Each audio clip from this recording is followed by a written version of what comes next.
Are we ready? We're ready. All right. Dad Jeans. Okay, me and Brendan I'm gonna talk on this microphone. Do you want to talk with me on this microphone? Okay. Nah. Yeah, that's good. I want to hear. Testing. We have an honored guest. Yeah, can I hear you talk? Nah. That's good. Not bad. Hazel. So, ladies and gentlemen, this is Dad Jeans. Good evening. Good evening. I'm here with my friend Brendan Hughes. We've had a crazy week. I thought we'd start out. Hazel, do you know what happened this week? Donald Trump won. Yeah. And how do we feel about that? Go Hillary. Good.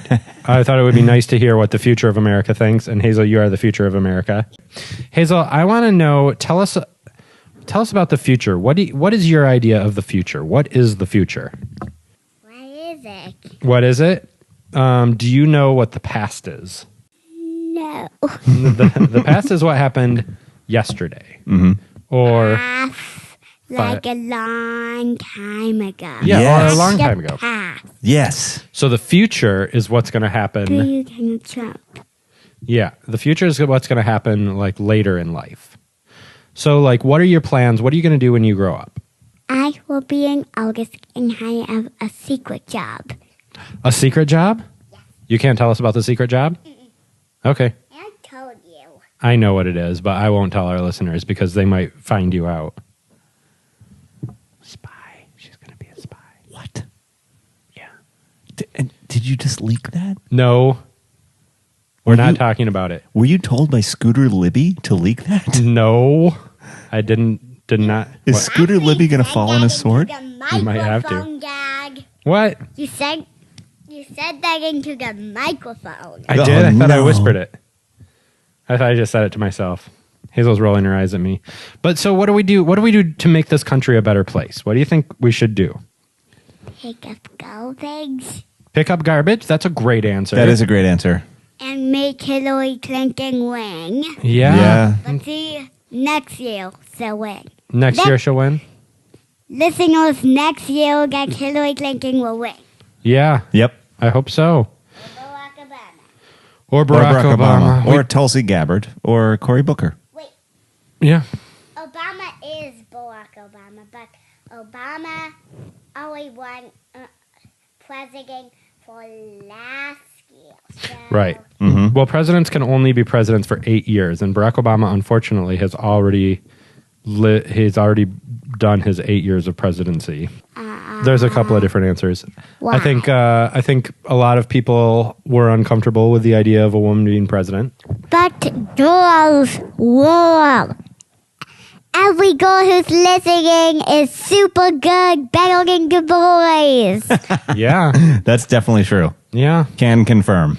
Yeah, boys like to watch people react to their behavior. And they galumph. That's an issue. Galump. That's a known issue with boys. To galumph is to... What does glump mean? That means to walk into a room and change the subject without knowing what everyone was talking about. Glump means change the subject and walk into a room. Yep.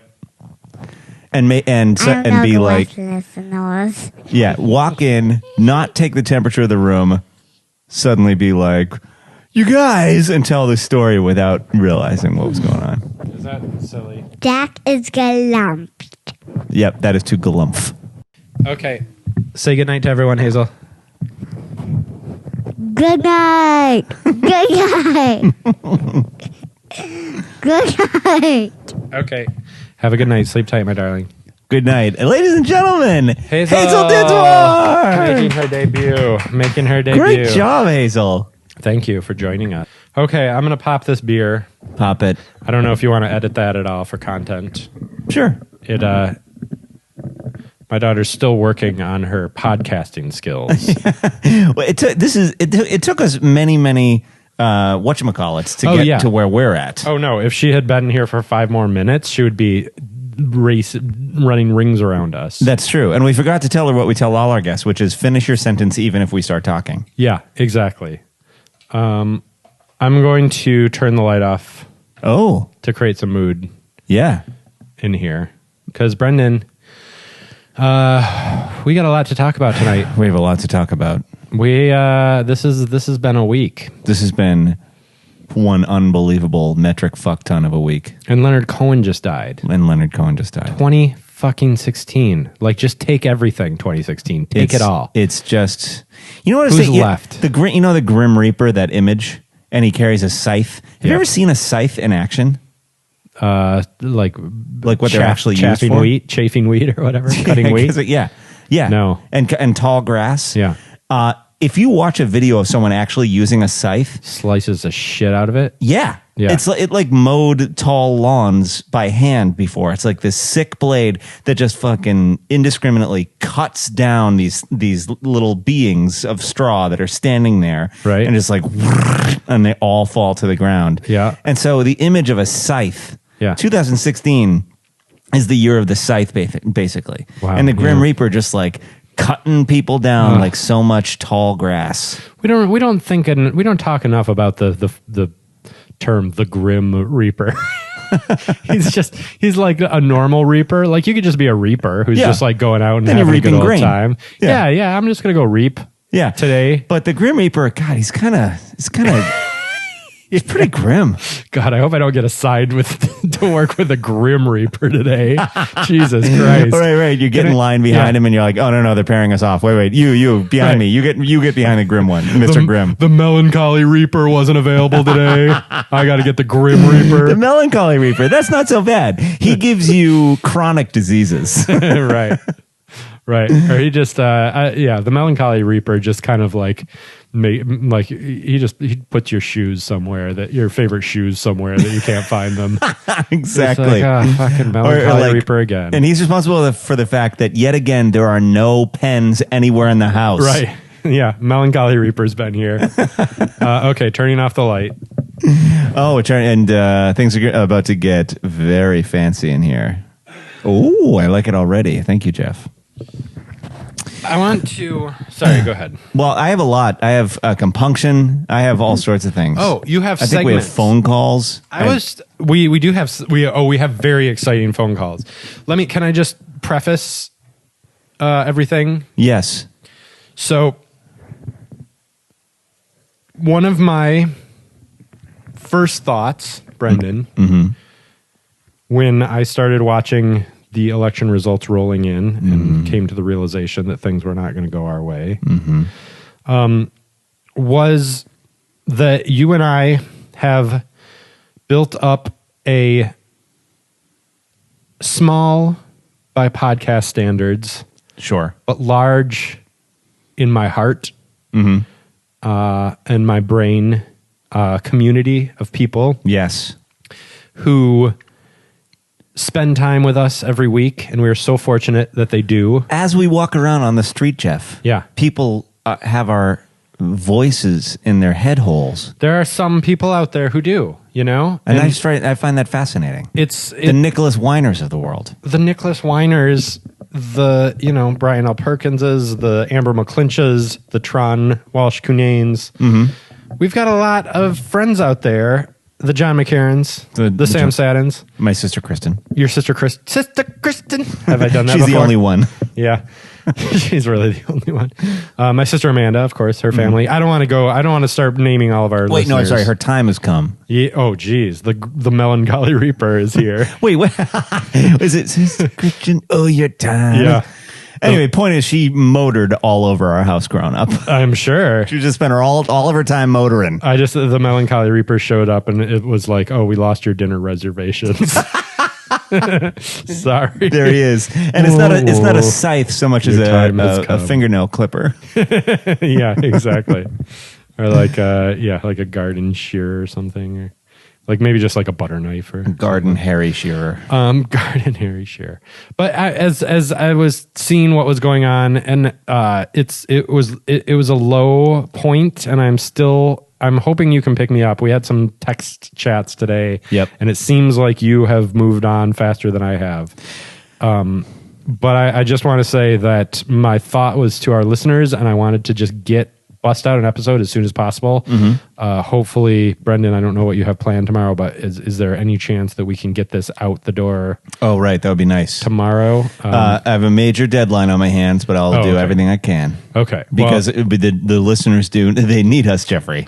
Well, it's just, by next week, everyone's going to be past it, and we'll be just fucking talking about, the new My Little Our Pony new premier, remake or Vladimir whatever. Putin. Yeah, exactly. We'll just be talking about how much we love hair leader. Yeah. Hair leader. Hair leader, Harry Shearer, the hair leader. Hair Trump. Hair Trump. Hair fucking Trump. Oh, hair Trump.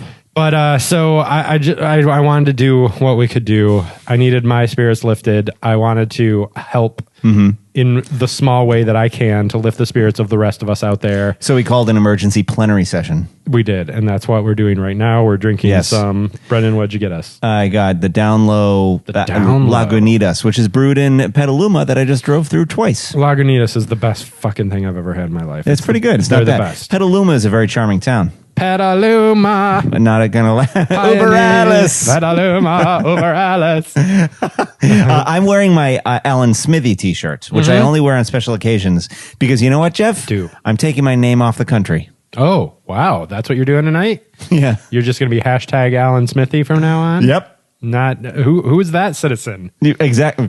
Alan Smithy. Just call me Alan. Well, you're literally taking your name off the country. You're taking your family off the country. Well, Jeff, as it happens. Wait. Have you ever known? Let me ask you this. This is my compunction for Yes. last week. And we will definitely, listeners, don't worry, wallow in political self-pity. But we have more pity to wallow in? Yeah, but first, God. there's a lot. This has been a fucking unbelievably dark week. This has been an unbelievably dark week. Okay. So I have been friends, acquaintances with what do you call it? Compulsive liars in my time. Okay. And they are always about to go on some fucking adventure. They're Okay. always like, oh, yeah, I was talking to a billionaire and he wants to fund my next album or whatever. They got some app or some shit. They get yeah, exactly, yeah. See, you gotta go down to Hollywood and Highland. You can download my scavenger hunt app. Yeah, everything's going great for these guys. Yeah, exactly. Until it doesn't. Till 3 weeks later, when you ask them what happened, and suddenly they're on to the next thing, aren't they? Oh yeah. There's a whole thing with the DNS servers. I don't know. But the point I'm on to new things. This guy, Yeah, rerouted. So and then eventually you're like, your teeth are shorter every time I see you. Do you enjoy meth? And they're like, well, as a matter of fact, I do. Yeah. So Could you spare a dime Yeah. for my latest app? yeah, I was gonna get some new teeth. Yeah. So my point being, they're always saying shit they're about to do. Oh, it's got a plan, these Like, guys. for instance, Yeah. moving to Malaysia for a year. These fucking guys with their moving to Malaysia. Moving to Malaysia for a year. their wife's a cinematographer too. Yeah, they got a wife and a kid they made up. Oh, fuck. And me. actually, they live in a pickup truck. Wait a minute. This So- story is starting to sound familiar. Because of the pickup truck, right? Once you said pickup track, I was like, I know this guy. I should have guessed it off of math, but So here's the thing. I don't even know where to begin, but I had this adventure line. A lot was in the offing, and then you quit your job, I quit my job. Yeah. I no longer have a job. right? That's why I'm wearing a t-shirt. Have you ever even seen me in a t-shirt, Jeff? No, I could tell the minute you walked in. The minute you walked in the door, I could tell that you were a depressed hobo. Depressed hobo. The saddest thing I'd ever seen. I am wearing a Low t-shirt. spender, hey small spender. Yeah. Oh, not bad. Yeah. No. I. Yeah. What's going on? You've seen better days? Well, life, Let's be Brennan. Can I interrupt you for a second? of course. Let's be real. This episode, Okay. we should let it all out. We don't have to be our jovial selves. We're in a period of great grief. We are. If something sad is happening in your life, if you have a monkey on your back, you can come to me because I have other drugs that are now legal in California. that are way better than those drugs. So are we having to wallow around in our misery while weed is legal now? Yeah, this is a fucking thing. And can we just start smoking it and walking down the street right now? Can't walk down the street. Can't smoke it in public. But supposedly we should be able to go into a store and buy it without a prescription. But I don't know. I mean, Where are them stores? There's stores all over, but I don't know if they could just convert like that. I don't know what the process is. Wow. But you can grow it right now illegally. You can go out and... Dude, all I'm saying is that's going to be really handy over the next 4 years. I don't know if... well, whatever. Okay, let's complete a thought. Let's set a new paradigm for Dad Jeans. Okay.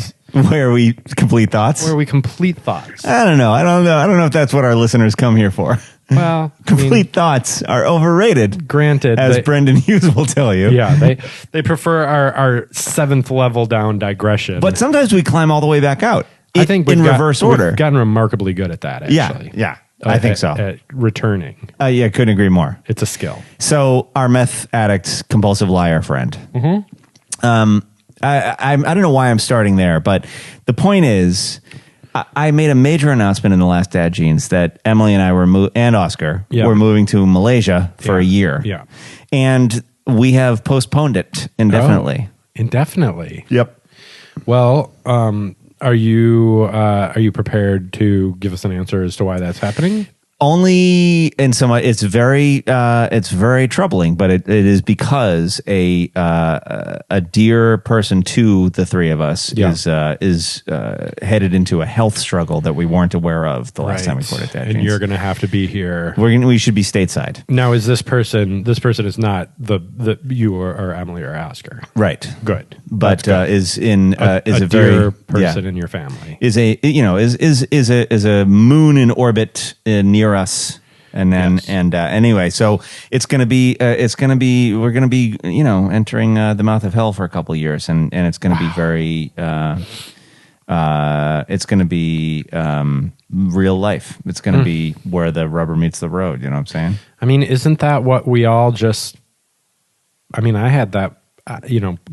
God bless you. God bless your family, Brendan. I hope everything is okay. I appreciate that. I'm sorry that you didn't have to go to Malaysia. I do not think you are a congenital liar. Oh, here's why I started with that. Mm-hmm. Because as it became clear, I mean, we were dealing, first of all, with some very troubling news. And then when that happened. And then the next thing was deciding we weren't going to be going on this adventure, which was not a difficult decision to make in light of things, because there are things that are important and there are things that are not important. So that wasn't a difficult decision. And probably in some respects, a relief in that there was a lot of work that you would have had to have done to get there and do that, to prepare for this. Yeah, I was very up for it, though. I was very up for an adventure. It's nice to have an adventure, especially at this time.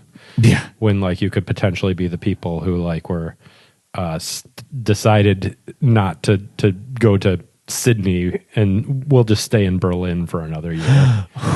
Oh my God. Well, yeah, more on that. Yeah, exactly. Oh my God. I'm sure Sydney's beautiful, but let's just hang out here in Berlin. Let me also say there's a nice cafe.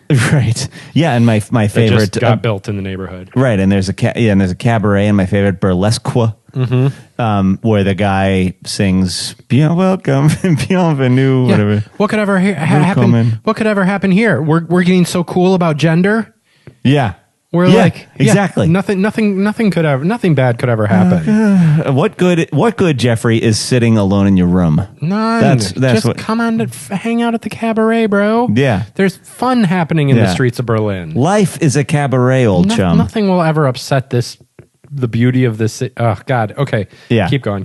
I was dropping Oscar off the morning after Doomsday this week. Yeah. And to his Doomsday this week. Yeah. This week's Doomsday. I have been sledgehammered left and right. More to come. And then Leonard Cohen today. So anyway, I've dropped him off, and his German preschool teacher, Austrian technically, is this is precisely what Germany in 1933 was like. So anyway, Fucking yeah, it's a dark. This is our darkest. This is our Empire Strikes Back, Jeff. This episode, we're contending with a lot. So anyway, we decide we are assigned a very difficult task, and then we decide we will not go on our adventure. That's a no-brainer. But then and then I have to contend emotionally with the fact that I quit my job in order to do this, and then we're in holy fuck, free fall, and I'm a freelancer again, and I do not like being a freelancer because I just panic about money all the time. I know, I don't know how you do it. You have balls of cement. I'm and they're weighing me down. Yeah, just don't go swimming. No. And but then I found myself getting hung up on this before the election. I found myself getting hung up on whom I had told. Like I was like, fuck, I told people about Malaysia, and now I have to be the person who was like, we're going to Malaysia for a year, and then not be the person who's still here and didn't go. Right.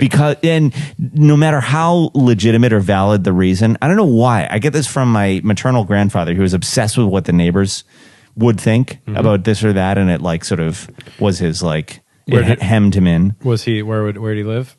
Milton, Massachusetts. Oh, okay. And he was a masshole from day one, or was he an immigrant? He was an immigrant from Scranton, Pennsylvania, Manuka, Pennsylvania. Oh. And he was a traveling salesman for the Lucky Strike Tobacconist Company. Really? And he apparently, according to my mom, he was very worried about scandalizing the neighbors always. That was a chief concern of his always. And as a result, he kept because it was his chief obsession, he kept accidentally scandalizing the neighbors. Oh, geez. And it's this classic thing. The thing you're most afraid. Here's the fucking thing, Jeff. Do. The thing that you are most troubled by, any room you walk into, you'll make sure it's there somehow. Oh, God. I have this thing with my penis being seen in public. Every fucking... How often have I... Yeah, and then there it is. Somehow just... Once again. It's out of my pants again. Swinging in the wind. Out of my pants again. Pendulous, swinging. Yeah. Nick, thanks for calling me in for this job interview. What are you looking at? What's going on here? Oh, I guess I just sat in gum. Let me... That's not gum. Let me just pull this gum off. I just got to keep God, tugging. It's not coming off. It's not coming off. It's really stuck. Gum was really stuck in my pants. Oh, another night in jail. God, job interview. So tough. So tough. So did I get the job? Or? We were interrupted by security, so I thought I'd just swing by to your house. Swing by again. Oh, here it is. Okay. And so I'm sorry, I'm so scatterbrained because it's been so bananas. Anyway, I was obsessed with being like. Can I ask you a quick question? Yeah, sure. Are you clipping? I feel like there's a. Am I yelling and all clipping? Well, I feel like we're somehow louder than we generally are. I don't know. Because I'm all You're worked. hyped. I'm You're in a hyped. lather right now, Jeffrey. You're hyped because you're amped because you're hyped because you're amped. Most of your heroes don't appear on no stamp. Okay, go ahead. I think we're gonna be okay. Okay. I think, yeah. So I don't know why I was obsessed with having revealed to anyone. And then this reinforced, why ever fucking have any human interaction? Because it's just a goddamn nightmare cleaning up after it afterwards. It's just going to let you down. Jeff, Yeah. am chased around by the ghosts of conversations I had with strangers or acquaintances or people I'll never see again 15 years ago. Where you said the wrong thing? I said the wrong thing. I said the wrong thing to someone who has been dead for 10 years and it still bothers me. Yeah. As it should. That's why they died. Exactly. Because your little fucking thing that you said just ate and ate and ate at him. The fucking Melancholy Reaper every day coming in there. Death by 1,000 toenail clippings. Yeah, exactly. Just every day they're sitting at their desk, minding their own business. Yep. And they're like, oh, that thing that guy said. He said my shoes were purple. And they were clearly mauve. Eggplant. Eggplant. Oh, That fucking asshole. But Brendan, You have a totally legitimate reason for staying I know. home. There's illness happening. What is wrong with me, Jeff? That I cared at all. Who gives a fuck that I cared at all? Yeah. That I had told that now I would have to be like, actually, we're not going to Malaysia. What the fuck? That is I'll tell such you why. ego. Now I have the answer. Oh, please shed some light. Well, because you are secretly in your soul No such afraid that you are afraid. You are afraid that you have too much fear to do the thing that you want to do. And so when you've got a thing that you really want to do and it doesn't happen, then you think everyone is going to be like, oh, look at that fraidy cat who is too afraid to do that thing you want to do. And your deepest, darkest fear is that that's really who you are and that they're seeing the real you. You've been exposed. Oh, this is being a Virgo. God damn it. But in reality, none of that is true. You're excited to go on this adventure. Big time. You have a different view of yourself than others see you. No one is judging you. Everyone is just full of concern and love and hope for you. And yeah, that's true. I have a healthy regard for everyone in my life. and happiness that you're going to be around because we love having you here. Oh, shucks. You know. We can still record these little podcasts we do, Jeffrey. We can do this. It doesn't have to be. I was worried I was going to end up fucking doing a podcast with a cockroach. That you were just going to be like, you're going to fucking go out in the jungle somewhere, and then you're going to put your clicking cockroach on the air, and then you'd be like, talk to my cockroach. You'd be fucking Kurtz, like out in the fucking jungle. I was going to go the full Kurtz. Yeah, I was knew ready. you were. I knew you were. Do you know, Jeff? Okay, so we sat down and we watched all of before we weren't going, we sat down and we watched all of the Anthony Bourdains we could find about it. And here's the interesting thing. Anthony, do you watch his shows? I adore him. I like what I've seen, but I've never like sought him out, but I enjoy him. Oh yeah. He's a fascinating guy. He is the genuine article. And you don't want, like, you think like, wow, he's got a lot of exposure and he's kind of, and you think like, No, but he's good. He's a genuine human being. And smart and funny and down to earth. And he kind of reminds me of Roland Jones. It's like watching Roland Jones eat weird food. I don't know Roland Jones. He should be a journalist though. Like, why isn't fucking Anthony Bourdain out there interviewing Donald Trump? He'd tell it like it is. He's above it, man. He's above that shit. No, he doesn't need to. He can just travel all over the world and eat giant fucking Malaysian cockroaches. Dude, okay, so here's the thing. He went to Borneo. Borneo's part of Malaysia. And he went to Malaysia, Kuala Lumpur, aka KL, and Borneo, et cetera, et cetera, et cetera. There's peninsular Malaysia, and then there's I don't even need to know these facts anymore because we're not moving there anymore. But the point is, he went in his original show, No Reservations, on the Food Channel, which was shot in 4:3 and looks like shit. And we watched that one first. Okay. And then we found that he 10 years later, that was in 2005, 2015, as part of Parts Unknown, which is a much better show on CNN, and he's very contemplative and poetic. Back then he was like a kid, probably 45, and just learning his craft, and didn't know quite how kind of like truthful he could be. Now he's like a gentleman poet. Wow. And he's a warrior poet now, but back then he was just kind of like showing signs of that, but he's all fucked up on like I don't know what. Anyway, he did an episode of Parts Unknown where he retraced his steps exactly and met the exact same people in Malaysia again. Cool. And it's a really fascinating thing. And he talks about the place he was at psychologically in the first one. And he's all fucked up on love for somebody. It was actually a really interesting thing. And he went on this odyssey and he went back and he hung out with these like fucking actual headhunters. Wow. Under the actual skulls of the heads that they had hunted. Wow. So it's a straight up documentary series. It's really, yeah. And he takes it's not bites just about him eating food. No, that's a total, it's very cultural and it's not at all about the food. That's he the doesn't hook. even describe it. Like he eats it and he's like, wow, that's pretty good. Yeah. That's all he ever says about the food. That's the hook. That's just it's an entry point, and then it's much more about the people of a particular country. It's so great. So he like his episode about Beirut is so fascinating because he goes on these like he just thinks Beirut puts a spell on him for a reason, and it's just all it's just like cement everywhere, and you're it's like, a world class city, Beirut. Beirut's pretty great. One of my closest friends is Lebanese. Yeah. and he brings back some crazy shit from there. I mean, it was a world capital. It got fucking destroyed. That poor, that 84. poor place. Yeah. Yeah, fucking tigers are out there roaring, and all Jesus. of a sudden, what's Yeah. going on out there, Ronnie? What? Ronnie, talk to Russia before it's too late. What? So Yeah. here's the thing about Malaysia that I am now not going to enjoy. Guess what they eat there?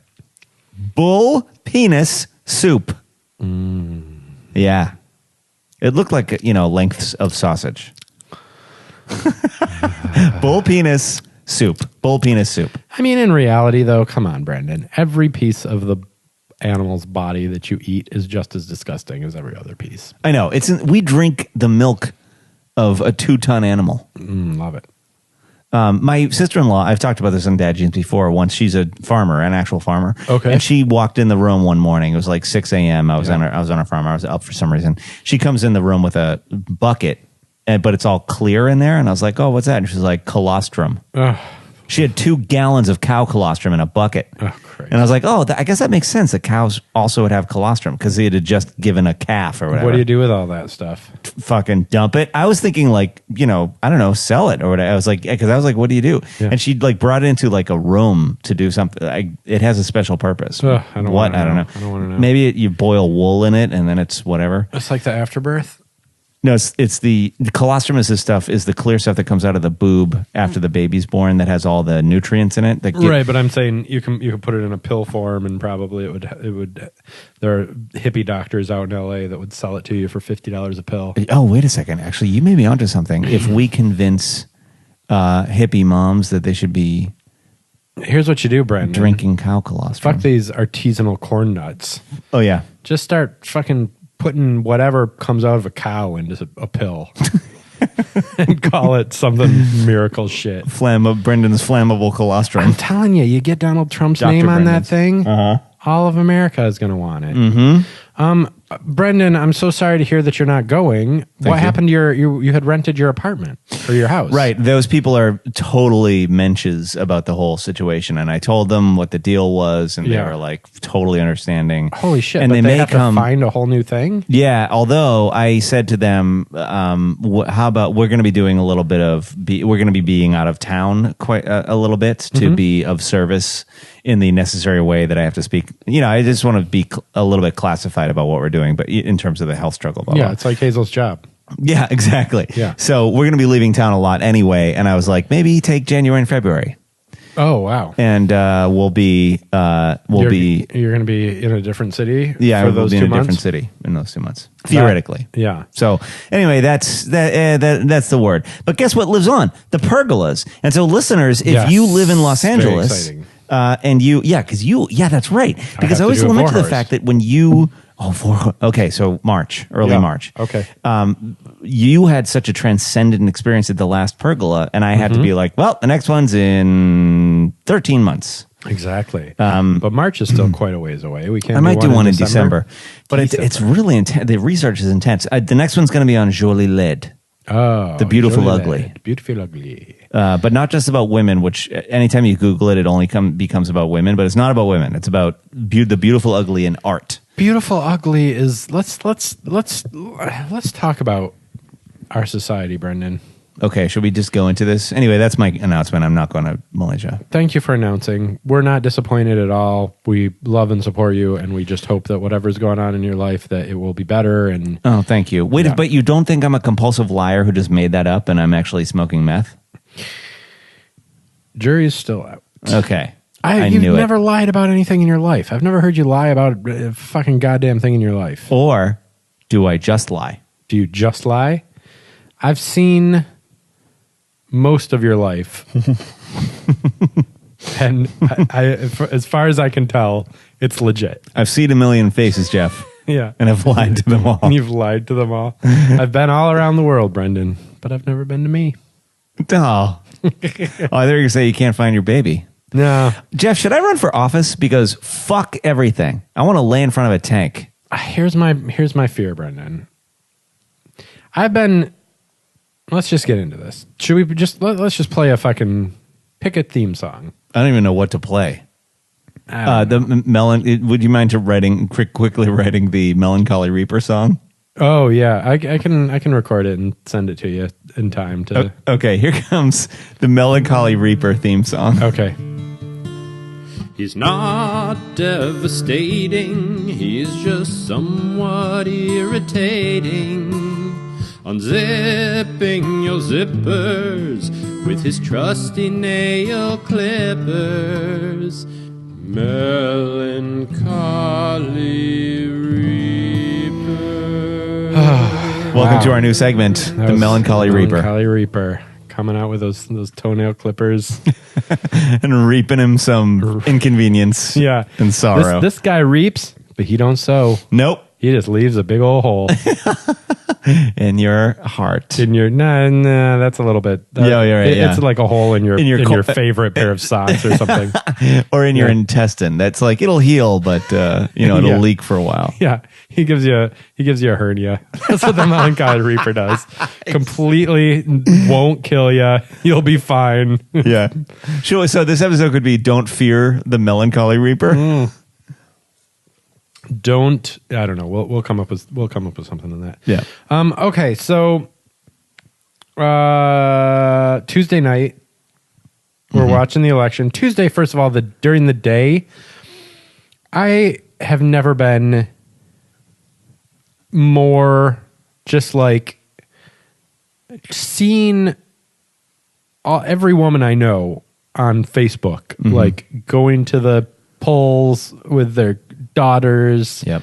you know, wearing their pantsuits and like Yeah. posting proud pictures and Yep. let's make this happen. Like the enthusiasm, the excitement I saw on Tuesday was so heartwarming. It Yeah. was so like, I felt so hopeful that day. And you're a part of Pantsuit Nation on Facebook, right? Yeah. Me too. I was added like the day before. Yeah. Me too. Yeah. And it was just very touching. And then the weekend before that, I made some calls for Hillary. I was in like a backyard in Pasadena, and Oh, there good were for just all you. these other people doing calls, and it felt really good. It felt like we were together, we were bonded, we were going to make this happen. Yeah. You know, and I felt like people had kind of like I felt like people were coming home to roost. I feel like I understand. You know, I knew there was still a lot of people who were not super excited about Hillary, but I felt like it was we were saying, okay, you know, this is going to be better. This is like going to be as good as it can get, and it could far exceed our expectations. Absolutely. You know, I felt like there were the people who were super excited, who were totally on board with Hillary, and then there were the other people who were like, well, obviously, like she's fucking 1,000 times better than Donald Trump. Yeah. Yeah. You know, And a Democrat. So Bob's your uncle anyway. exactly. And she can get to governing. She's a self-admitted We not can just amazing candidate, leap but in. she would be an incredible administrator. Yes, we can just leap in. We can get going right away. Yep. So that was very exciting. And then we're watching the results roll in, and she was behind the entire night. And it starts out, and she was like, and it's like, oh yeah, Democrats are always behind at this time of the day. Like I forget how hard this part is, you know, when Right, you're like, right. oh shit, and everything's gonna be She terrible. lost Kentucky. Yeah, and then she comes back swinging, you know, and there was none of that. It was a blowout from start to finish. Yep. And it was the most like I had no fucking thought in my head that this man would win. No, I felt completely smug. And Slate.com, do you know what they did? So there's No. been, since 2004, Yeah.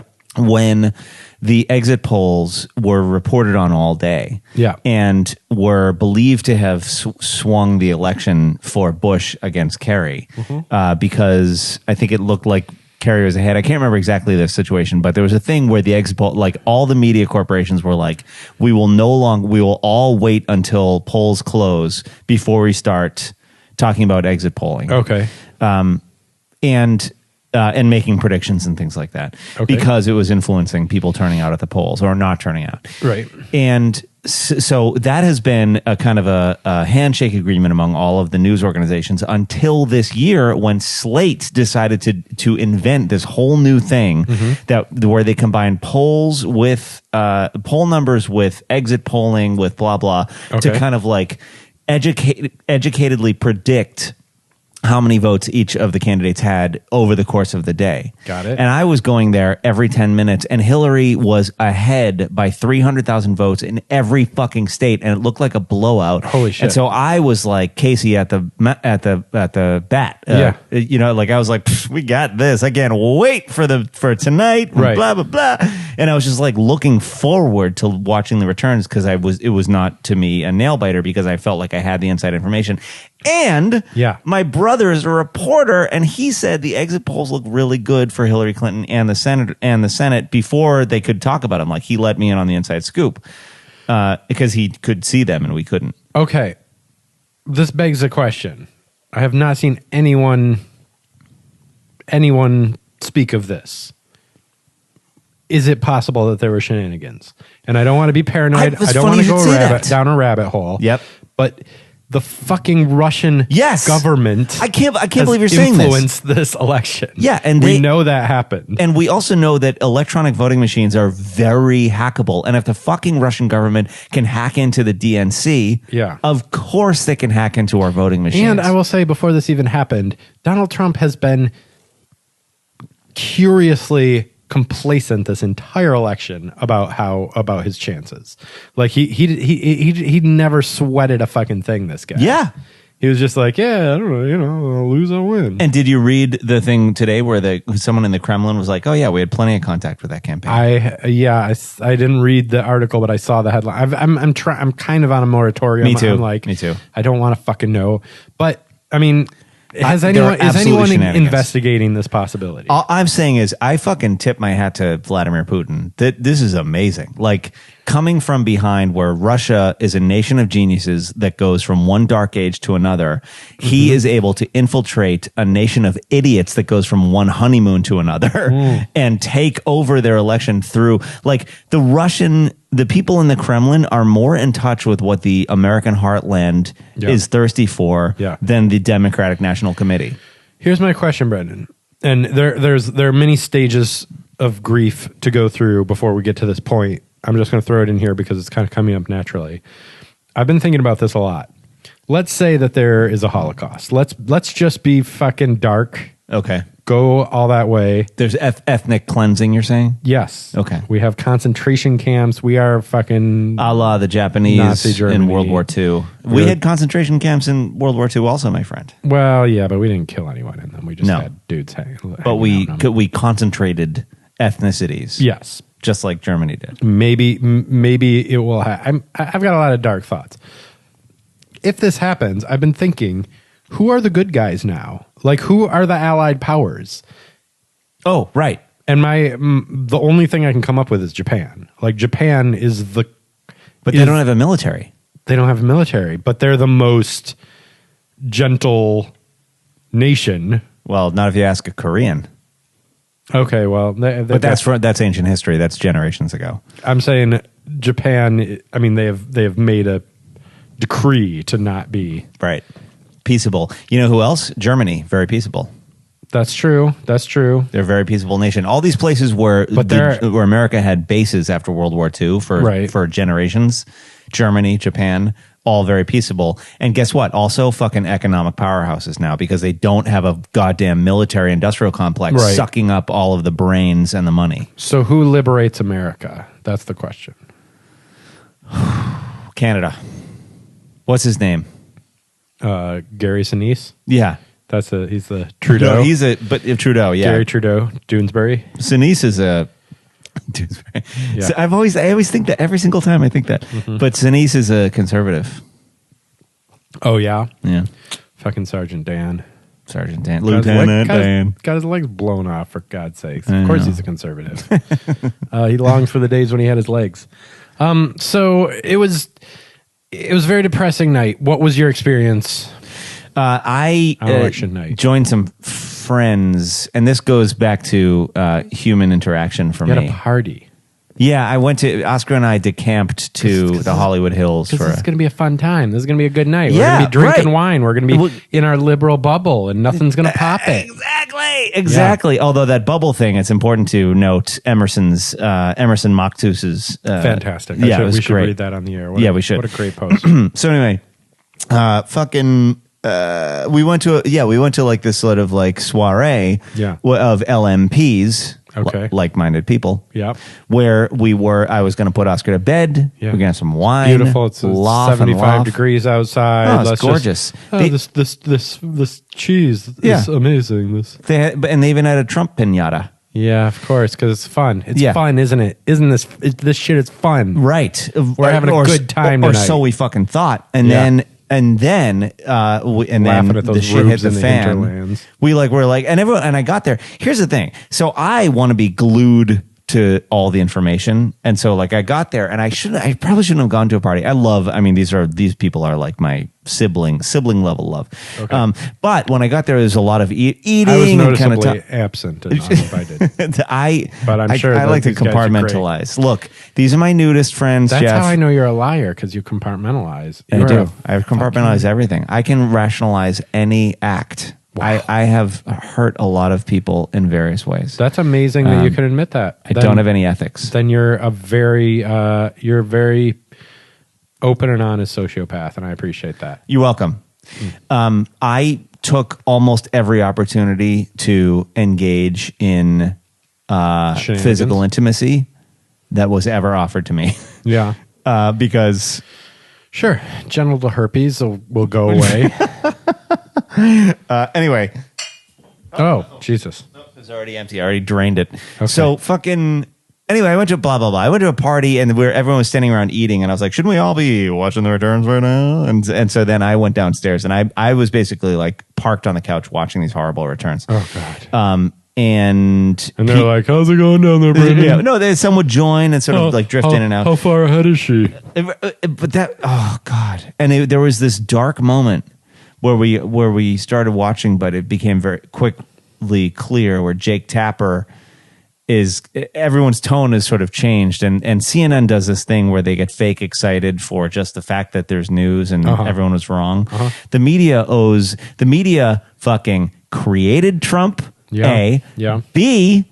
Did not challenge him on his ridiculous statements Okay. and gave him a pass to say anything because it was good ratings.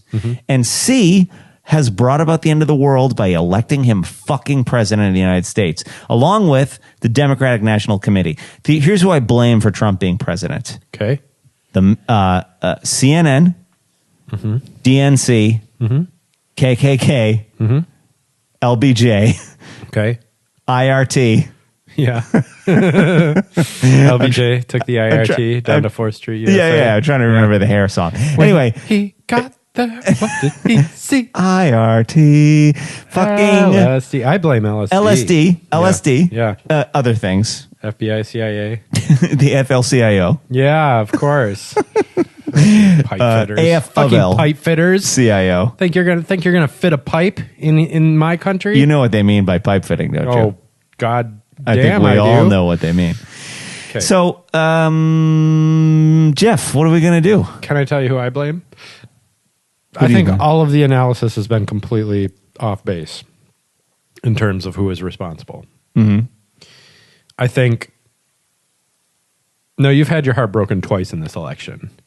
So and this week too. yeah, and I can understand 100% how a big Bernie supporter as yourself Yep.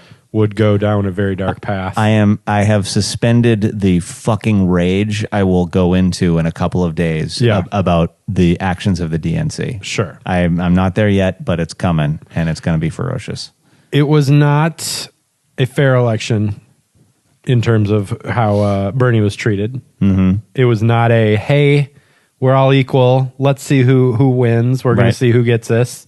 Like, there's definitely shenanigans. I cannot say this. Do you mean would-be president-elect Bernie Sanders? There, I said it. Go on. Well, it's so easy to retrofit any story onto it.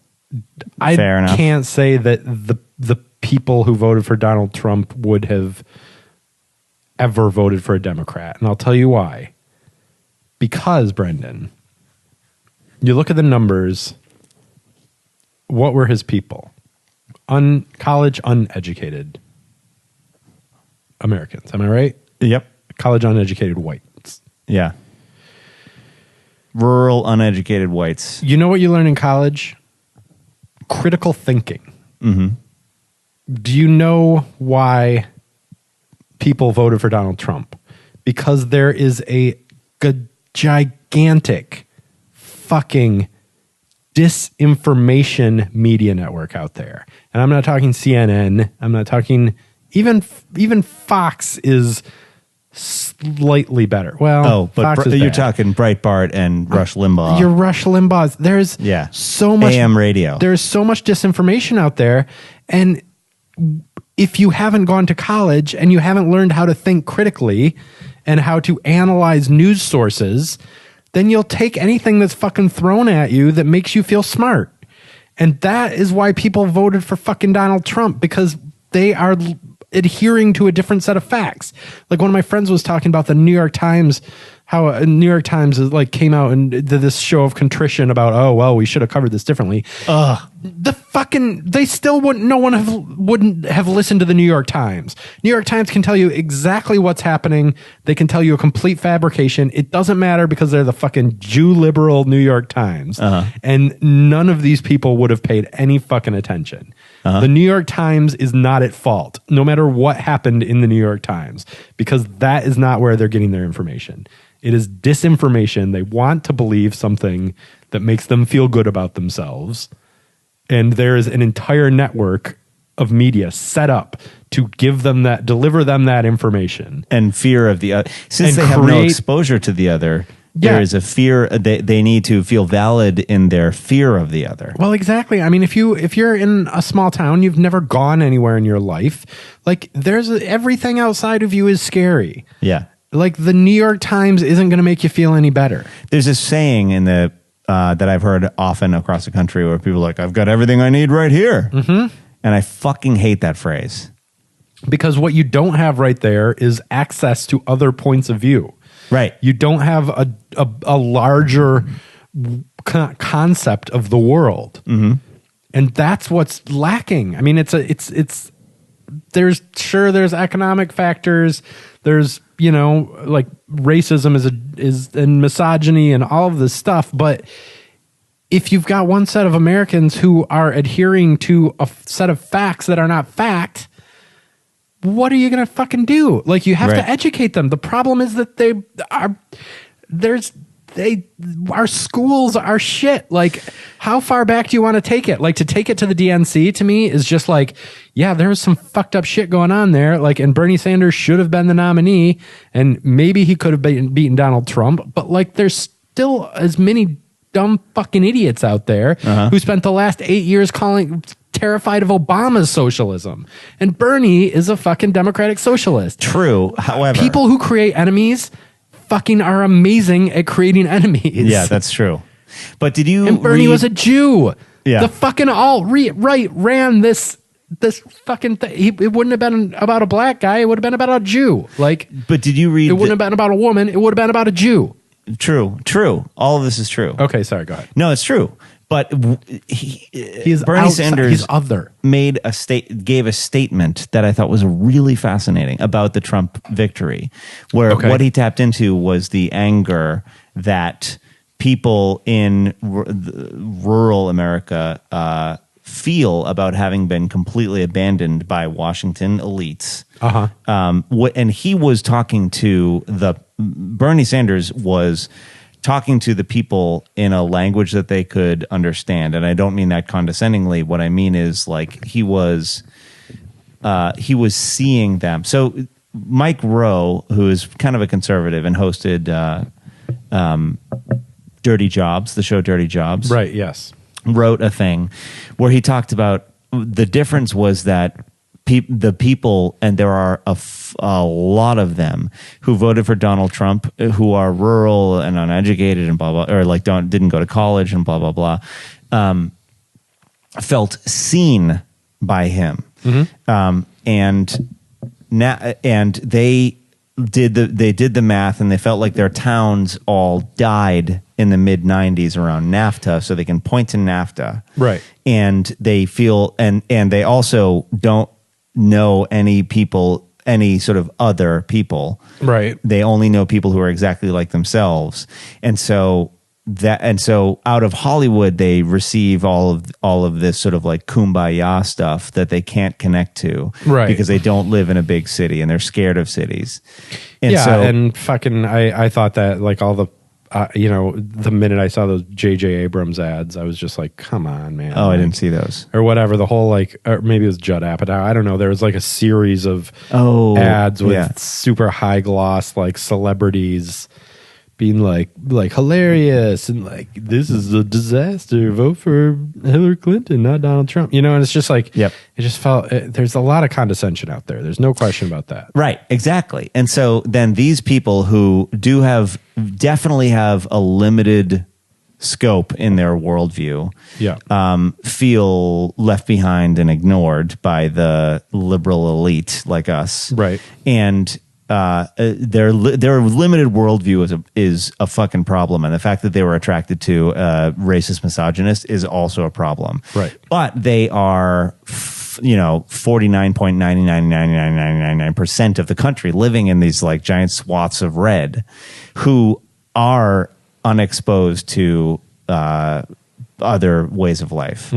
And so the problem with democracy is that you can't get elected with just the smart liberal elites. Like there aren't enough. There are never enough because of like class structure. Sure. So you have to win elections with everybody. And what Mike Rowe's point was, he said it wasn't about race and it wasn't about I don't always believe him, and he glosses over a lot of really evil shit, but his point was Donald Trump seemed authentic to them because they felt like he was a human being that they know, people who are like that type of person. And Hillary Clinton was just so inscrutable that they just couldn't get a bead on her. Yeah. And so therefore they didn't know what they were even voting for. I mean, that's fine, sure, but fuck you, white people. Seriously, fuck you. Like she fucking swept every other demographic, every other type of person in this country. Yes. Yeah. Exactly. Except white people. Like how long white do we? People are the worst. How long do we have to fucking accommodate these people? I know, who like don't bother to learn anything, or they get it all from Breitbart. It's all and Drudge disinformation. Report. I mean, it's like, okay, I have sympathy for your situation. You know, I'm from Flint, Michigan. I know a lot of good people who are fucking struggling. One of my friends from high school had this whole conversation today. She posted this meme, and I don't even know what EBT is. Do you know what that is? Is that food stamps? Use food stamps, yeah. Okay. It was a picture of Donald Trump, and it was like, I'm going to take your fucking EBT and I'm going to teach you how to get a job. And it was like a meme or whatever. And the woman's response was like, goddamn right. And then she starts hearing and then we start I start reading the comments, and it's a fascinating discussion. Like I want to just screenshot this entire thing and send it to you because it's the voice that you and I don't ever hear. And it's people they're all down this thread are like, goddamn right. I had 2 kids and I survived I had EBT for 7 years, but I went out and got myself a job.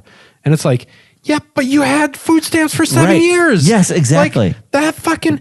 It's a stopgap. And to me, it's like, how are you going to be pissed at people? How do you not... How can you simultaneously accept government assistance and then disdain it the moment that you're off of it? Yeah. It's a lack of empathy. Yeah. You have not learned empathy. You look at your own situation as being the center of the universe, and you can't fucking extrapolate onto anyone else. So it's like, how am I supposed to feel sympathy for that, Brendan? How am I supposed to I mean, I recognize that is somewhat ironic that I was just complaining about how someone else can feel no empathy and I can feel no empathy for them. I can feel no empathy for your lack of empathy. But I just, totally, I can completely buy, there's no question that Bernie Sanders all along was the most progressive, most liberal candidate. The question is whether it would have made a difference. It might have. I can't 100% say for sure that it would have. But the other thing is that I feel like I know a shit ton of women who I have the deepest respect for, who completely understood Hillary Clinton and who completely identified with her and completely wanted her to be president and worked their asses off to make that happen. And I cannot discount that. That is crucial. She is a woman, and she's a strong woman, and she did things the way a woman would have done things. Yep. And I think for the way that like immediately like Thomas Frank and like Glenn Greenwald both wrote these articles, it was like, haha, fuck you, we told you. And I'm like, how can you discount all of these women I saw who were so excited? Yeah. Who were so like on board and who like really believed in this and like it meant something to them. It was a slap in the face to women. Absolutely. And it would be as if the Cubs lost that seventh game. There you go. After the rain out. And these guys are assholes too, the fucking Cubs. The Cubs would have, like, if the Cubs lost, for them for winning. that's how Emily, poor Emily, like, and Emily got off the phone with her best friend. Her best friend was like, I have to go throw up. I can't talk right now. Is this her friend she's a legislator, right, in San Francisco? Is that the... No, different person. Oh, okay. And Emily was really hurting. She was in Atlantic City. She had a gig shooting like people watching the election. Oh, she was talking to another guy. That's worse than being at a party in Hollywood. Yeah. Well, she was talking to another guy who was like... Atlantic City. Is that the most depressing place in the world? She told me a horrible story. She came back. It was just super dark. And she's already having a really dark week. It's been really dark. Okay. And she is really hurting on this one. And so many women in particular, like the way I relate to it is it truly is like Cubs fans had they lost, like the devastation they would have felt after so many years. Suddenly it's happening. Sure. Oh my God, it's happening. And then nope. Yeah. Fate decides something different because fuck you. Yeah, and also someone gave the Indians the power to put them in concentration camps. Right, and then there's that. Yeah. Right. So that's how I sort of like can viscerally try and grasp how fucking horrible this must be for women. And she checked every box. Like, she looked down the decades and was like, okay, this is my path to the presidency. Right. It's basically impossible, and I have to do it this particular way. Right. My husband and I have to bring the Democratic Party towards the center. We have to do we have to revamp the whole thing. It's going to be super intense, and then I will finally be able to run in 40 years. And then she did, and she fucking almost grabbed the brass ring. Right. And she did it how any woman would have to have done it. Yeah. And yet was still trounced by an actual rapist. Yeah. And so she did it how any woman would have had to have done it at the time she started doing it. Right. And that's the thing. The problem. That's the fucked up thing. And the paradox of this is that had she been, and Donald Trump knew this, loud and proud and been like, fuck you, convention. Yeah. In a way that was absolutely the opposite of what her strategy had to be when she began her career. Or just the personality that had formed after years and years of like being like, this is how one does politics. Right. And the scrutiny she's been under since 1992 and exactly. even before. Yeah. So she did everything right and was duly punished for it. And that is the American way in an untold way. Right. It's a tragedy. It's the biggest tragedy. She did such a tragedy. And this was the problem. She did everything. Even her inscrutability was a strength because that's the only way she could possibly survive and get to the place she got as a Absolutely. woman getting through. Like, women have such a tiny bandwidth through which they have to squeeze all of their public expression, if you know what I mean, when they're in the public life. Like, they aren't allowed to be brash, and they aren't allowed to be... Donald Trump could do anything he wanted. Unless, now that we're talking about this, you know who I could see being our next president? Sarah Silverman. No. Jennifer Lawrence. America fucking loves Jennifer Lawrence. Yeah, yeah. I mean, that's the thing. Like, right now, if Hillary was like one of the guys, you know, and hot, if she was hot, you would have like fucking Sarah Palin, you know, like had admirers only because she was attractive. Right. and now she's going to be in his cabinet. Oh my God. Have you seen these fucking clowns? This parade, this cavalcade of clowns. I'm in a media blackout. I took Facebook off my Facebook and Huffington Post off my Good phone. for you. I want to do that too. I want to I just want to get back to what's real. Yeah. Because I allow this fake world that is so far removed from me to have so much influence over my life. Yes. But can I tell you something chilling, Brendan? Okay. So Hazel goes to school in a heavily Mexican American school.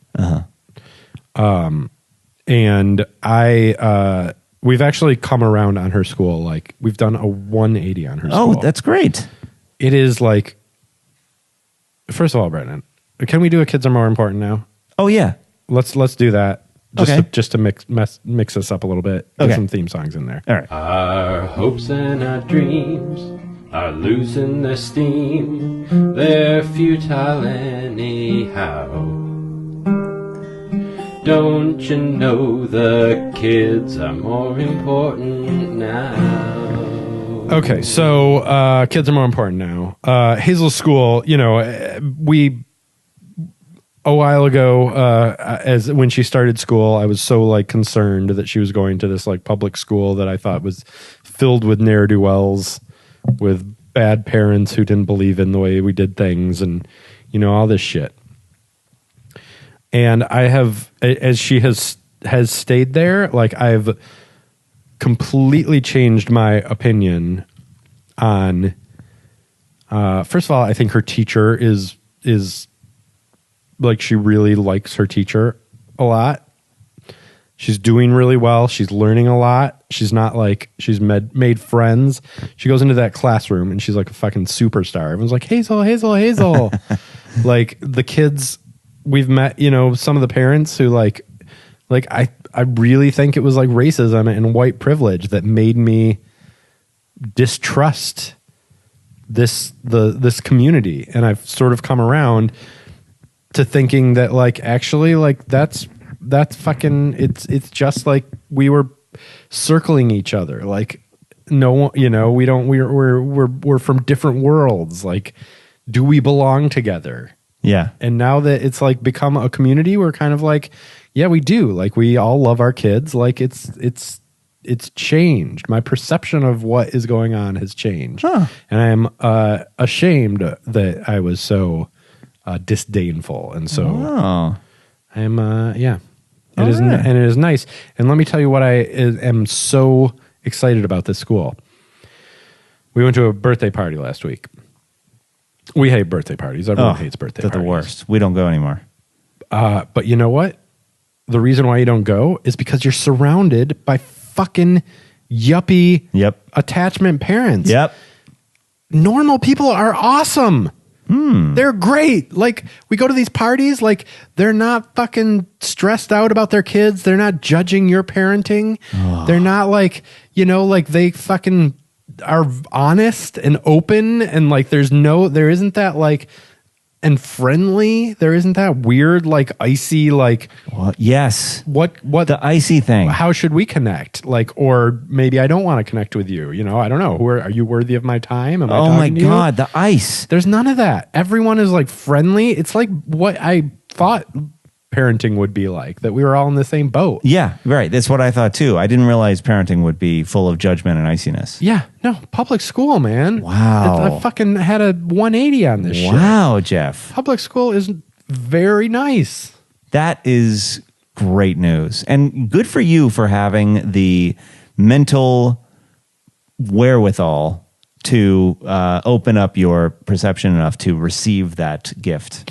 Well, I mean, we would have, at certain points during this podcast, we would have ripped her out of school in a heartbeat if we'd gotten into the yuppie fucking charter school. Wow. But we went to a party. They had like a Halloween party at the yuppie charter school that we were trying to get into. And I was like, I could feel the iced out vibe there. I was like, oh, yeah, like this is different. I have an idea. White people suck. I have an idea. Here's what we do. Kill the white people? Yeah, kill the white people. Here's what we do. Yeah. The Dad Jeans t-shirt has, the Dad Jeans logo, but the phrase on the front is white people are awful. No. And you wear that to these icy birthday parties. There you go. As a dad who listens to Dad Jeans. There you go. Just to see what people do. I love it. We would sell those. We would sell the shit out of those. That'd be pretty, because I was just like, I've We'd been be to in my jail. share. We'd be in fucking the. Oh, because it's a hate crime? in Trump's jail tomorrow. Oh my God. How do we get started on this? Because I wanted to tell something about schools, public schools. Which, by the way, the Department of Education is gone. Goodbye, Department. The fucking everything, all of the everything. The EPA gone. What? This is really scary. I don't know. I don't say that I can't say that for a fact. But he's. I know he's appointing, or he's going to appoint a climate change denier. That's fucking insane. And then everyone else resigns. Yeah, I mean, who's the Condoleezza Rice? Who's the Colin Powell in this administration? Well, okay, I was thinking about this in the doomsday scenarios and things like that. He is so every president when they take office, one of the first things have you noticed that presidents get really old really fast? Yep. It's because of one meeting they have in the first week. Okay. And the meeting is the Joint Chiefs briefing. Okay. And you sit down and the Joint These guys Chiefs are gonna fucking just kick him in the nuts like repeatedly. Yeah, they do. They haze him. Yes. Squeal like a piggy. Squeal like a piggy, Trump, you fat fuck. Thank you, sir. May I have another? Yeah, exactly. These are guys who do sit-ups for a living. And they the point of this whole meeting is to terrify the living fuck out of the president. Okay. To the point, and Jimmy Carter described it as trying to take a sip from a fire hose. Okay. Is he capable of fear, this guy? He is going to have a really hard time. He's so out of his depth. He is so fucked. Yeah, but don't you think he is so enabled that he believes that nothing is out of his depths? He has a Jesus complex. For now. I don't think he will ever shake it. There's nothing like the presidency to fucking destroy people who are shallow. Psychopathy does not, like Hitler was a man of great fortitude. Like I see your point. Oh, I see. So he just surrounds himself with more and more sycophants and just enters his own ass. That's all he's got. He's got fucking enablers everywhere he turns. Yeah. Sorry. Jesus. Okay. Sorry. You were giving us a silver lining. Well, I've been thinking about this a lot, and I actually went very quickly to the silver lining. I tried as hard as I was like, okay, you're good like that. I just for my own mental health, I was like, okay, what positive good? Like I couldn't dwell in the doomsday scenarios. Yeah. I just couldn't do it. And Garrison Keillor wrote a wonderful article where it's like, look, liberal elitists. Yeah. Just get really good at growing heirloom tomatoes. They control every branch. So at this point, just think about something else for a while. Check out. But Garrison Keillor can say that because A, he's going to die soon, and B, he's very wealthy. He's very wealthy. Yeah, and right. Can fucking just go on and give that old folksy charm to I know. Donald Trump when he's trying to string him on the tree. Yeah, we've never had as shallow a president. I'm trying to think of as shallow a president in the 20th century. Like just full on shallow, reality star shallow. We basically have Kim Kardashian as president. Kim Kardashian would be so much better. Her heart would be so much better optics. Better optics. Just like he's the Grinch. We elected the Grinch. It's so amazing. So it's the worst. He's going to be surrounded by career politicians and government wonks. And Mike Pence, who is among the scariest people on earth. He is, but I would still take him over Donald Trump in a way. He's horrible. No, because these are horrible people. But because he believes in the Constitution. Right. These are people who have run for government, and they honestly believe in. They're serious people. The setup of the United States. Yeah. Donald Trump does not. He doesn't understand any of it. He's going to be like, what do you, I got to fucking have Congress vote on me? Well, let's get rid of Congress.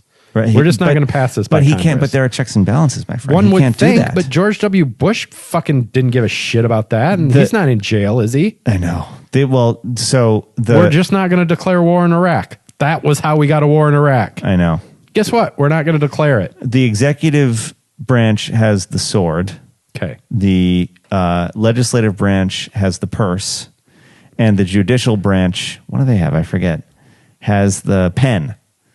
So the judicial branch is in fact the ones that kind of like make laws. The legislative branch spends money. Yeah. And the executive branch kills foreigners. Okay. Do you know what Vladimir Putin did when he got into office? What's that? He fucking bombed a church. Oh yeah, the Chechen. Oh, that's true. And invented a war with Chechnya. Everything was suspended. Yeah. Guess what fucking to create martial George law. W. Bush did after 9/11. How the fuck did we get out of that? I don't know. We're still dealing with the repercussions. Yeah, that's true. And because George W. Bush was surrounded by serious people. And 9/11 was a very, very coincidental best thing that ever happened to the Republican Party. Right, exactly. I mean, that was not it wasn't an inside job. There could be an inside job in a Donald Trump presidency. Yeah. He's got fucking the architects of the concept of the inside job. He's got fucking Alex Jones. He's got like lunatics, Brendan. Oh my God. These people are fucking lunatics. But they were never going to go. They don't care about anything. But here's the thing. Except power. They were never going to go away. And so right now they are being lured out into an open field where they can be surrounded by truth and light and exposed for the ridiculous weirdos that they are.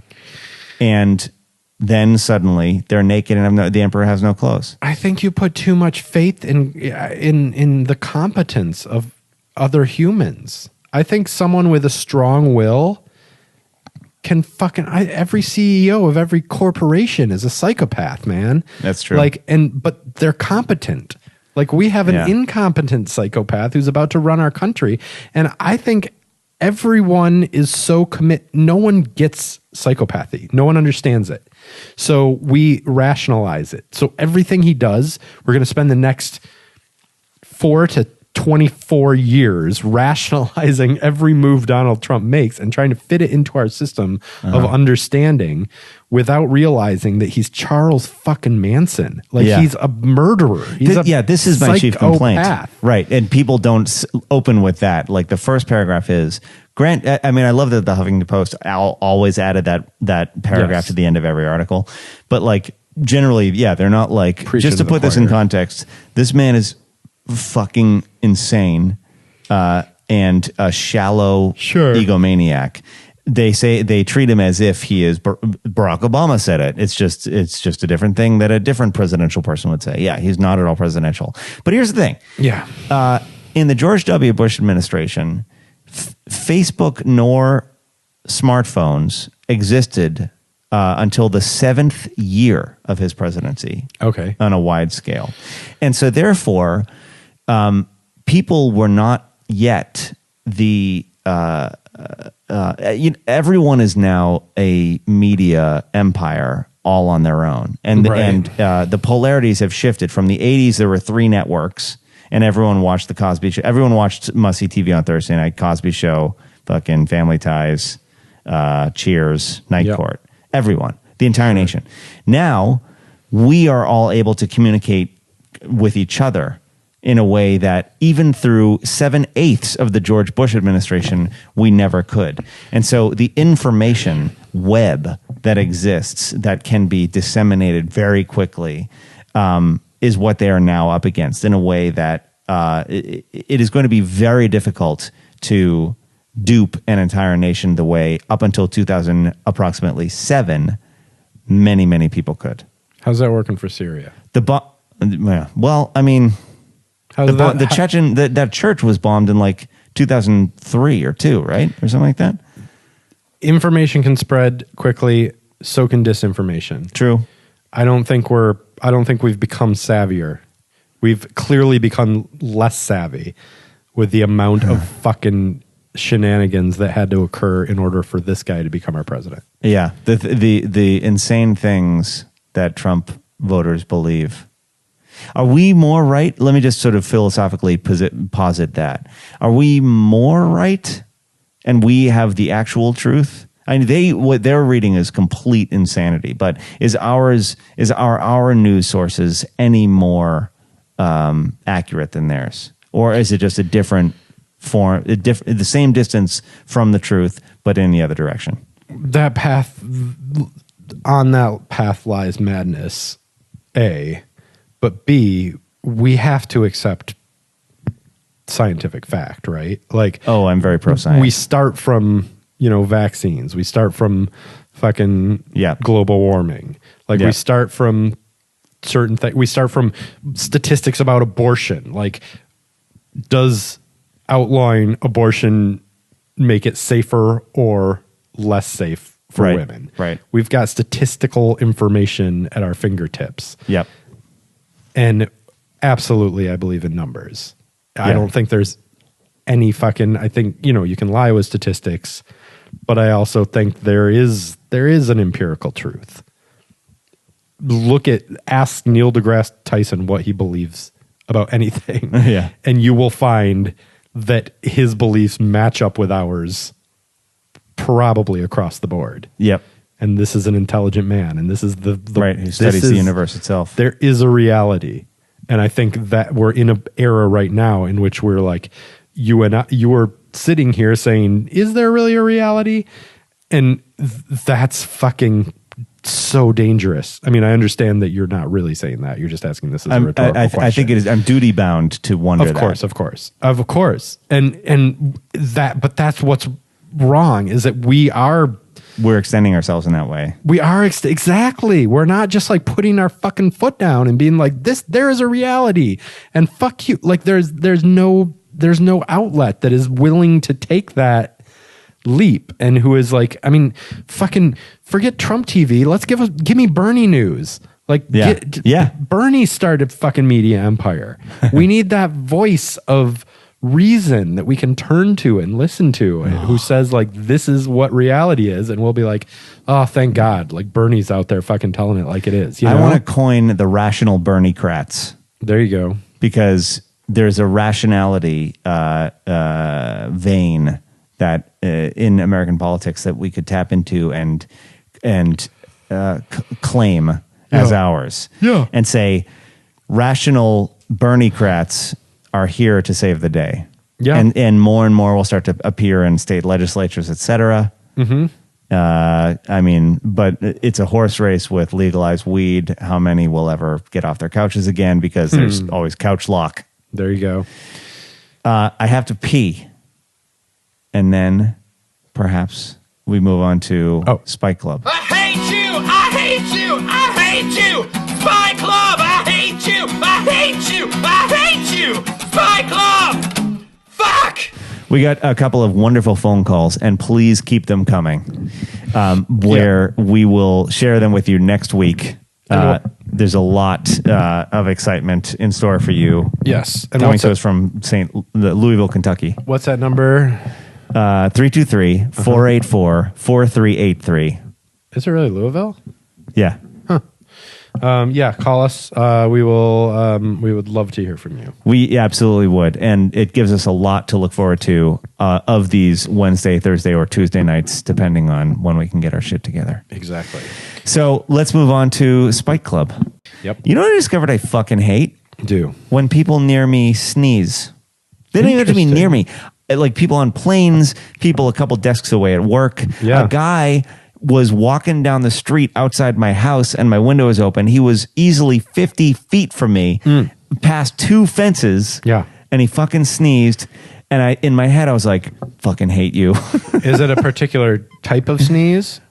I don't like people who are unnecessarily loud sneezers. Yeah, and I have to admit, I am one, but I hate my own kind. I'm Oh, a really? self-loathing loud sneezer. Oh, you just can't help it? Yeah, but loud sneezes, I'm like, oh, how dare you? Yeah, that's fucking absurd. I'm okay with a nice little achoo. I don't like people who stifle their sneezes. That hurts my No, body. because it's like an aneurysm in the making. They're a ticking time bomb. Yeah, exactly. What do you do? All those sneezes build up. Yeah, over and then your time. fucking brain explodes. Yep. Mm-hmm. You're the that stuff. No, fuck you. I'm not having that. Fucking let it out. Make it happen. I'm a discreet sneezer, I feel like. I'm a discreezer. You're just. Was that a Dad Manteau? See? So you're just like there's no voice to it. It's just like air comes out in a wet way. No, I think it's just like a Wow. like a fucking piston, and I cover my nose, and it's just Yep. You're supposed to do it in your corner of your elbow mute now. the shit. That's Yeah. what they do. Yeah. That's so like fucking. You might as well be chewing on a stalk of alfalfa. If you're doing that. Here's what else. 7% of the world sneezes when they walk into a bright light, I do that. I and have that problem. 93% of that 7% Yeah. are white people. Whoa, really? Yeah.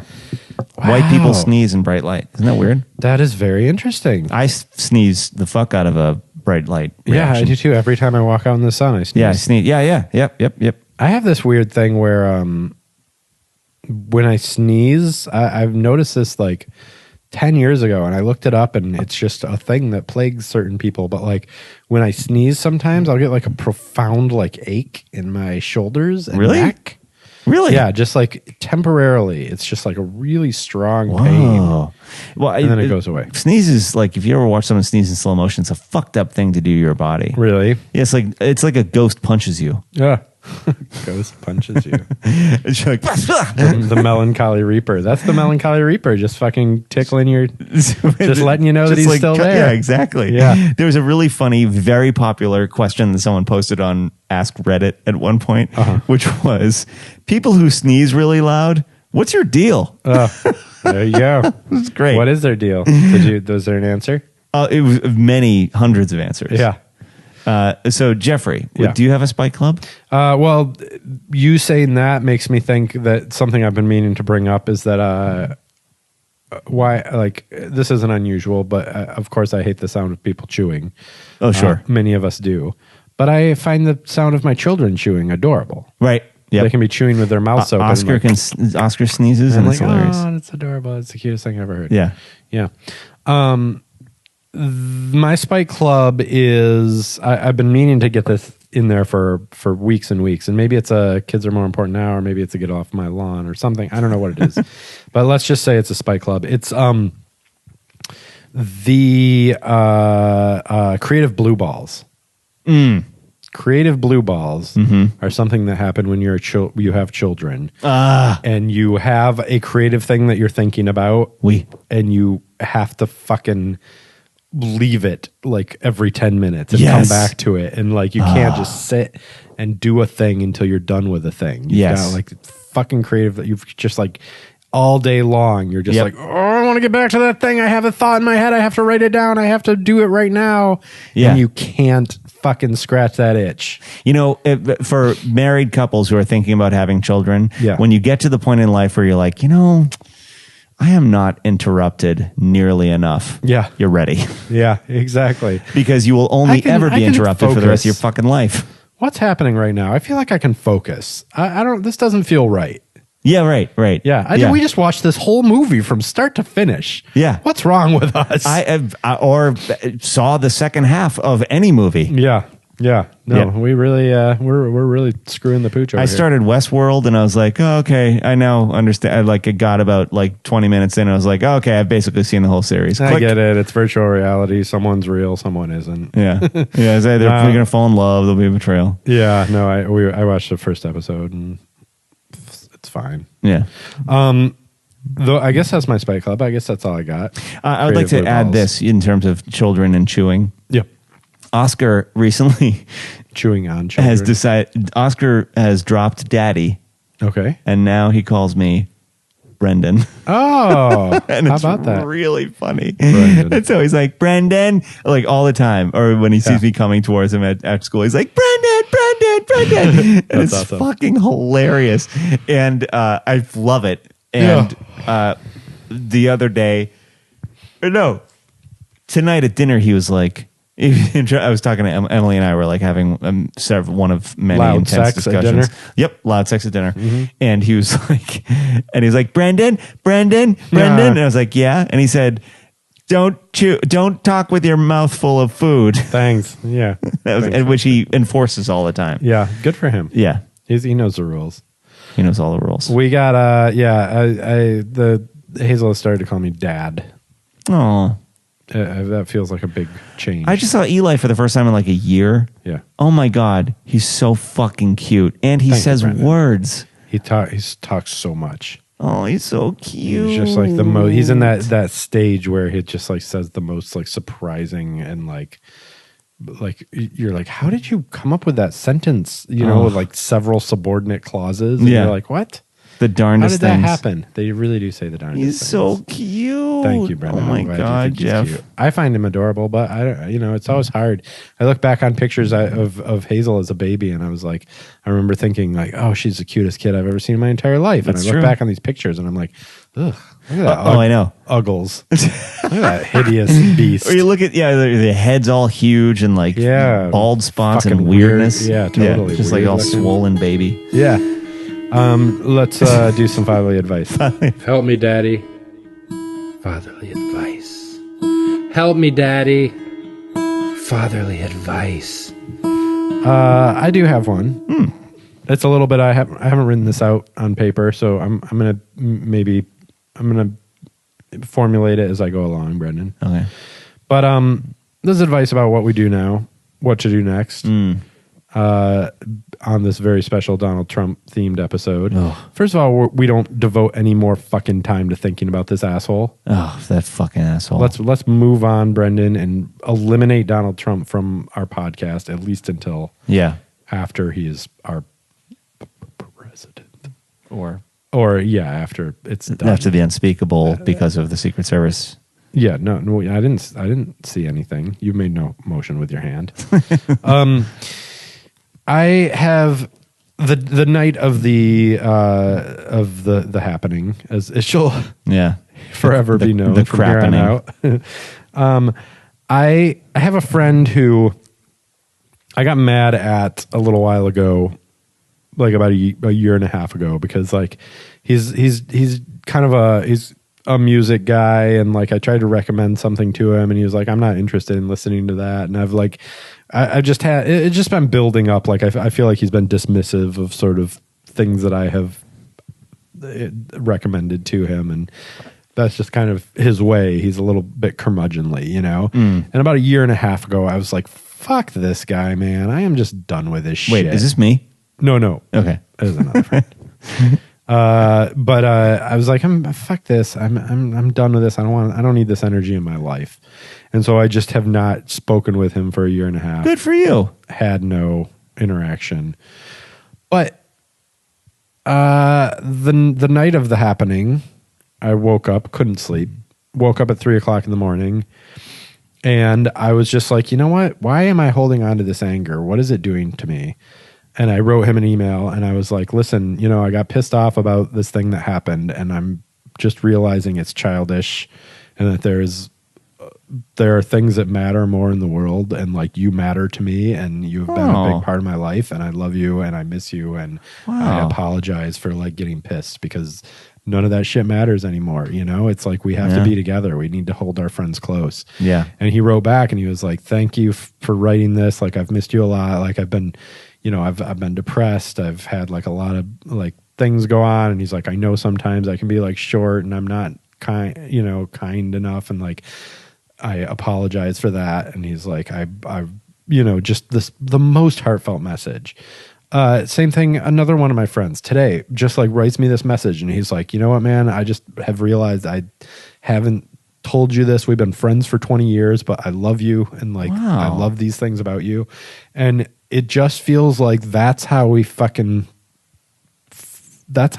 this. Yeah. Is solidarity. We need to just tell the people we love that we love them. We need we need to have love. We need to like feel that other people, you know, the whole fucking strategy is to drive us apart and send us into this savage, like individual, like terrified world. And we can't let that happen to us. We have to be connected to the people we love. We have to let them know. We have to cherish our friendships and build our community, and fucking that will start the revolution, Brendan. Wow. That's beautiful, Jeff. So Brendan, I'm so glad you went first. oh, because yours is just like, Mine is cut celery on a bias. oh Jesus. At least it's not fucking your latest iteration of running with a backpack. Well, I actually do think cut everything on a bias. That's my new thing. Oh Jesus. But cut celery on a bias. You didn't even let me get to the point where I was going to tell you I love you, which happens like every other week now. It makes me really uncomfortable. Yeah, me too. Let's just skip this. I'm just kidding. It's It easier to doesn't. do on text. I'll text it to you tomorrow. Okay, that's fine. They've heard us. Listeners have heard us. Get Did I interrupted you just before. now? I apologize. No, not at all. But tell me about cutting salary on a bias, because that's really the best way to end this episode. After what I just went through for Jeff, America. that was really beautiful, and that was the first glimmer of hope I have felt since last Thursday when right. shit started to go wrong for all me. right. It won't last, but I'm glad that you felt it temporarily. Hopefully, our listeners can feel it temporarily and then go back to their soul sucking lives. We need to build networks with one another. I've been and thinking the way you do that is express gratitude. Yeah. To one another. Build a web and network of gratitude, so that the last time you were in touch with whoever you need to get out to this fucking rally to stand in front of the tank. Yeah. With your plastic bags. Yeah. The last time you were in touch with them was to tell them how much you liked them. Well, I've been thinking there does need to be I think the tech world needs to step in. I think we need big time. We need an app. We need an underground app that's just like it's fucking go time. Yeah. That's what we need. This is what the NRA does. Yeah. And this is what we need. The NRA is like, the hearing is at the State House in this room on this day at this time on their website. Every state, they are fucking, that's what organizing is. And then the members of that fucking horrible organization go to that hearing and then that intimidates the lawmakers into doing their bidding. There you go. And we haven't needed to be organized. This is a fucking wake up call, America. Yeah. And here's what I would say. Yeah. We give the millennials a bad rap and they've never had a fucking World War II or Great Depression or hunger or any blah, blah, blah. Neither did or we, and everyone hated us. Yeah. Well, they will have Hunger Games. But the millennials are cause-driven, wonderful kids. And now they have a fucking cause and a common enemy. And that guy is fucked when these people come a knocking. Well, they also have Milo Yiannopoulos, though. Who? No, you don't need to know. You don't fucking need to know this guy. I hope so. I hope there's a real. I hope something happens. I hope there's a movement, and it's. I mean, it could be fucking Tiananmen Square. We're talking a movement. I'm thinking, what happens at the first Black Lives Matter rally, when Trump is president. Right. What and happens? if it's Kent State again. Yeah. It took a lot to get to Kent State, though, which is not that's true, but and it still resonates. 4 people died, and it still resonates decades later. that is true. I don't know that the world was following a very likely progression. I don't know. I feel like that was the warm up call.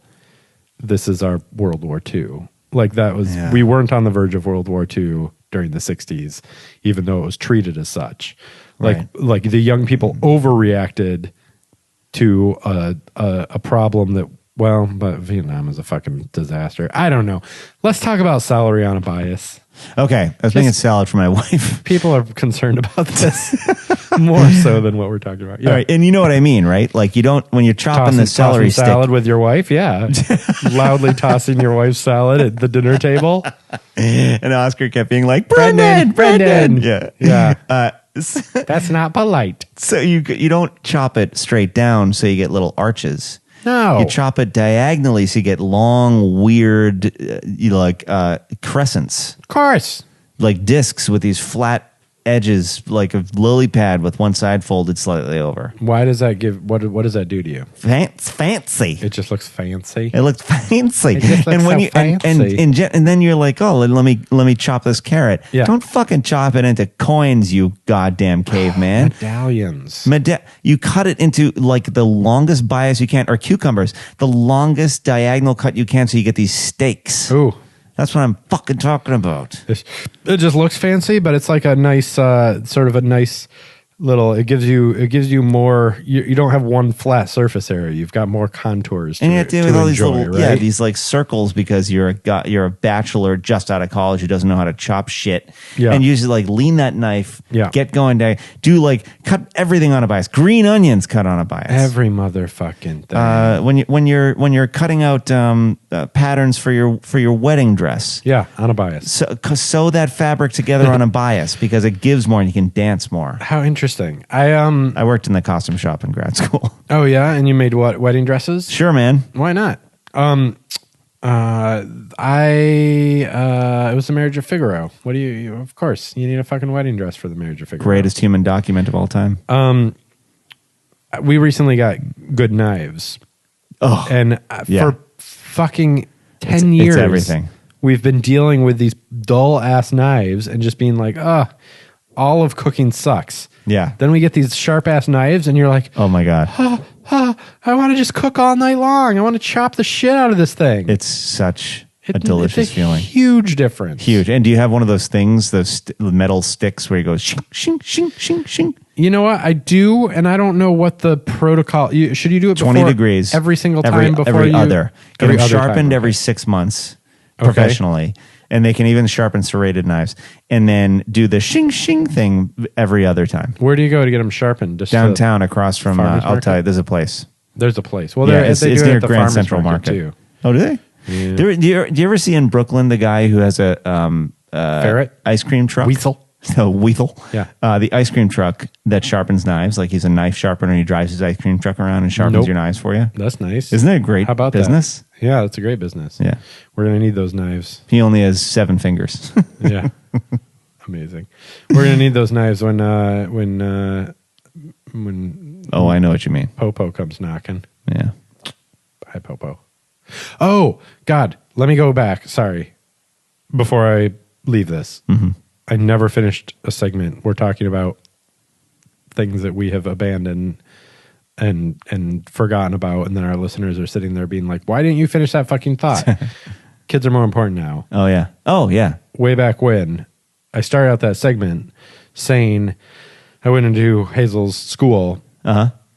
which is predominantly Mexican American, and I just had the chilling thought that I could walk in one day and some of these kids could be missing Oh, yeah. Because they've been deported. because they've just been, or the police come in and just like fucking haul them away, you know? Jesus fucking Christ. They're taken to the place where they take the people. And it was a very sobering thought. This was the day after when I'm just like looking around in fucking paranoia at everyone. But then I had other people who were like one of my friends was in Highland Park, and she's like, I felt like we were all together, and I looked around and everyone was giving me like smiles of solidarity, and I'm like, I didn't have that expression, or I didn't have that situation out here in Altadena. I'm looking around and I'm fucking like, you're the enemy. You're the enemy. You're the enemy. That's what I was thinking. Maybe it's more a reflection of me. Probably. That's all I got. Jeff, here's my last philosophical thought. We're going to be okay? No, Oh, sorry. I'm not so sure about that. Okay, good. Yeah, no, we are. We're totally going to be okay. I hate optimism. I hate all this shit. I know. There's People a great quote about optimism from Howard Zinn I'll bring in next time. Okay. But the thing that drives you crazy about other people is actually the thing that you are most guilty of yourself. That's where we started tonight Yeah. with your whole thing about being afraid of lying. Right. Yeah, exactly. And I keep finding that in my marriage, I am dutifully trying every time, like something that Emily does gets on my nerves. Yeah. It's actually the me I won't admit exists Sure. that's getting on my nerves. That makes sense. And that's a tough thing about marriage. Right. Is you end up like sometimes you pin things on the other that is in fact something you need to examine within yourself. And I've really been trying to get better at that. Oh, more often than not, you're just like attributing some meaning to what they're saying that is in line with what you think they're saying, but has nothing to do with what they're really saying. Yeah. You're like, you're judging me. And they're like, what? I'm not even fucking thinking. When in about fact you. you're doing the judging. You are the one judging yourself. Exactly. Yeah. Through And you their eyes. you use them as an avatar for the criticism you want to levy on yourself. Can you believe this guy's making fucking James Cameron. We're going to get 3 more Avatar movies. The world's screaming out for Avatar movies, aren't they? Jesus. But we are getting more Star Wars. Fucking blue lion Is people. is the Rogue worst One I've ever seen about? in my life. Remember the part where what's her name in Return of the Jedi is like, many people died to get us this information. I don't know. Remember what she says? That's a line from Return of the Jedi. Sure. And I think, Or the Ewoks say that. yeah, one of the Mugwais, Yeah. Stripe said it. Fucking muggles. Colonel Admiral Akbar. Yeah, it's a frap. Yeah. But she says several people died to get us this information. Famous line. Okay. And I think Rogue One is the story of those several people that died to get that piece of information. Ugh. That's the universe. I don't need any more of this. I know. Just give me the Rian Johnson movie. That movie's gonna fucking kick ass. What did he make? Burn After Reading? No. Safety Not Guaranteed? None of those. None of the above.